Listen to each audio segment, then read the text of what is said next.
महसूल मंत्री चंद्रशेखर बावनकुले ने बच्चू कडू को फोन कर उनसे व्यक्तिगत रूप से बात की।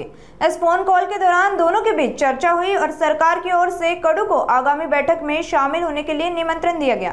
बावनकुले ने कडू को इस बैठक के लिए मुंबई में आने के लिए कहा, लेकिन कडू ने स्पष्ट रुख अपनाया और कहा कि बैठक मुंबई में न होकर नागपुर में आयोजित होनी चाहिए। उन्होंने यह भी कहा कि सरकार अपना प्रतिनिधि नागपुर में चल रहे आंदोलन में भेजे ताकि वहीं पर बातचीत और चर्चा की जा सके।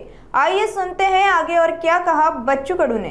आमची रणनीती तर शेतकऱ्यांच्या बाजूची आहे, मेंढपाळांच्या बाजूची आहे, मच्छीमार दिव्यांगांची। याच्यात काय रणनीती करायची आहे?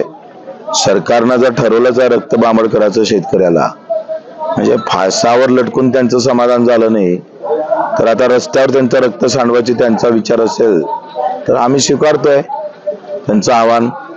आम्हाला गोळी चालवायचं आमच्यावर, देवाभाऊचं समाधान होईल, त्यांना पुण्य भेटन।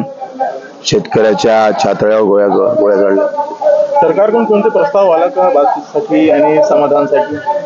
त्यांना काही शेतकऱ्याचं लेनदेनच नाही ना, मजुराचं नाही, मेंढपाळाचं नाही, दिव्यांगांचं नाही। सामान्य माणूस मरो काही बरो, इथे एखादा अदानी अंबानी आला असता तर चारही दरवाजे मंत्रालयातले खुले राहिले असते किंवा हेच त्यांच्या घरी गेले असते। आणि हा शेतकरी अन्नदाता तुमच्या घरापर्यंत आलाय, आम्हाला वाटलं तुम्ही नाश्त्याची व्यवस्था करणार, तुम्ही पोलिसांच्या हातात बंदुका देऊन व्यवस्था केली।